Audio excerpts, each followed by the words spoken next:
All right, good people. We are going to continue on with completing the 5th grade guidance videos for parents. And parents, you are, of course, to work with your child, making sure that they know how to do each and every one of these things, standards, if you will. And these worksheets and templates have been prepared so that the child can practice at home, along with whatever they're doing in school. So this is 5th grade decimal concept, okay? Reading, writing, and rounding decimals up to 1,000ths. All right, compare decimals. So when we look at decimals, we compare them, if you will, from 10th place going forward. So point, I'm just going to write some numbers on the line, if you will, and just create this so that we can clearly see what number is bigger, okay? So for the first one, we've got 0.10. We're going to be comparing that to 0.030, 0.030. All right, first off, this is insignificant. That zero there did not even matter because it comes after a digit that has value, but it's 0. So, you know, if you say 30,000ths or 300ths, they're both the same. So it doesn't matter, okay? Again, you would have read that 30,000ths had I not erased the 0, or you could read it 300ths. Okay, remember this is the tenths spelled with a THS at the end, hundreds, thousands. Now, your 5th graders should know those values, okay? But the 10th place is more weight, if you will, or more value than this one or this one. So if we got 1 here and a 0 here, let's compare those first. Guess what? That top one is greater.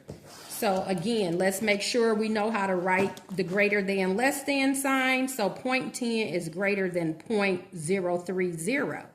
Now, of course, if you look at it, you might think this is 30 and is worth more, but no, because you compare the 10th place first. So we're going to compare that place value first, and 1 is more than 0, okay? So let's go ahead and do the next one. Again, you can create a chart, parent, and then have your student, your child, compare each digit, okay? But I'm going to go ahead and finish this. So they're both the same in the ones place. Now, we got a ones place here. 9 and 9 are the same. But when we look at the 10th place, which is greater? The 4. So this one's greater. So this number is less than it. Remember, less than points to the left. Okay? And pointing to the right is greater than. Okay? And then, of course, we know equal. All right, comparing these two numbers, which is greater? We compare the 10th place first. We see 0, correct? Correct. They both have 0. What's next? The 7 and the 9, which is greater? The 9. So 7/100ths is less than this number, which reads what? 98,000ths. Okay, that number reads 98,000ths. It would have been that. That number reads 98,000ths. So you read the number, then you state the place value, 98,000ths. Okay. We have to complete these here. These are just some problems involving decimal. Basically, addition and subtraction is all I see.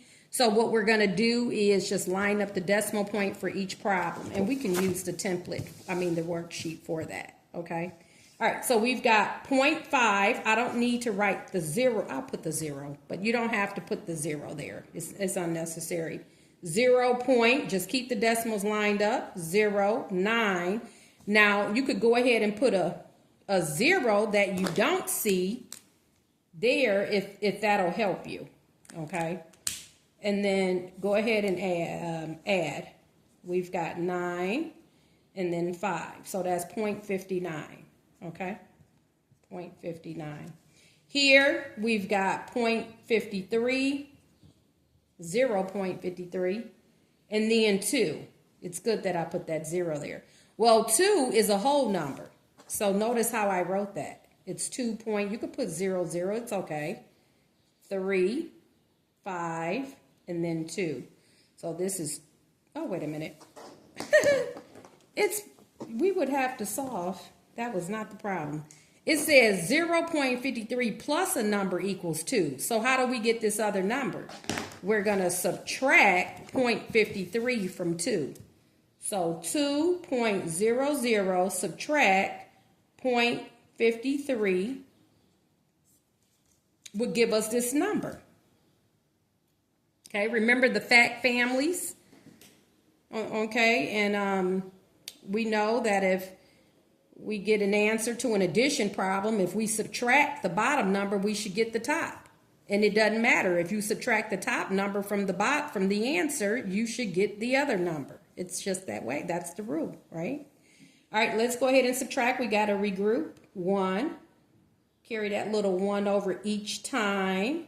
And then we get 7, 4, 1.47. So your answer there is 1.47. Okay. Looking here, that was the only fill-in, by the way. Yeah. But going forward, we're going to subtract 0.98, subtract, and I'm using the fine point marker here today. Subtract 0.6. Now, when you get a problem like this, you could just add a 0 wherever you don't see a digit to fill that space. That's fine. Because 0.6 is the same thing as 0.60. It could be 0.600000. Doesn't matter. Okay, long as that 6 is in the right place. Okay, now 8 minus 0 is 8. 9 minus 6 is 3.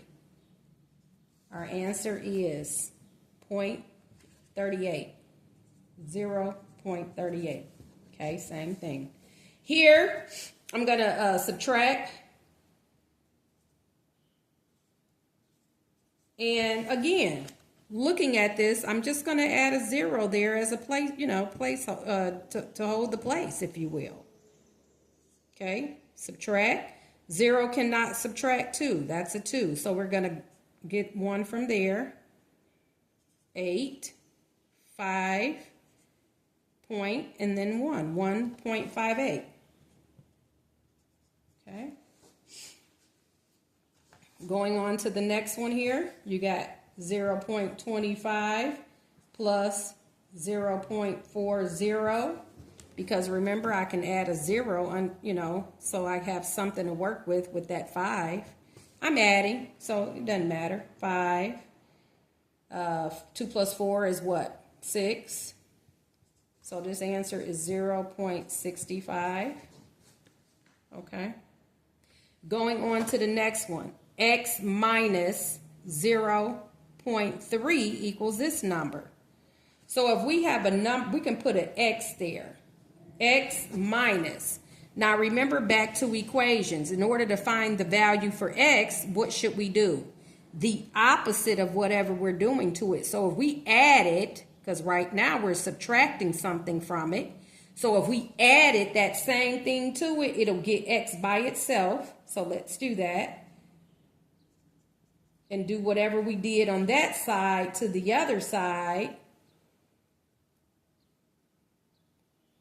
Plus, so this is going to be plus the 0.3. We have to do whatever we do on that side, we got to do on the other side. Okay, so we're just going to add 0.3 to both sides.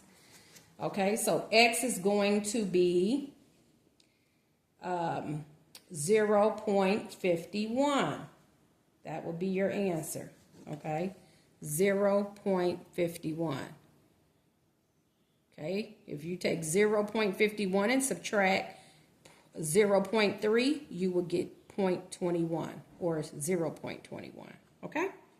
All right, let's continue on. It says write as decimals. Well, how do you do that? Well, this is simple. We don't even have to do it the way that typically I would show you, is by dividing the bottom number into the top. What do I mean by that? Dividing 10 into 5.00, if you will. I'm not even going to go there because we know that tenths, hundreds, and thousands place. We already know what that looks like, correct? So we have this. So here we go.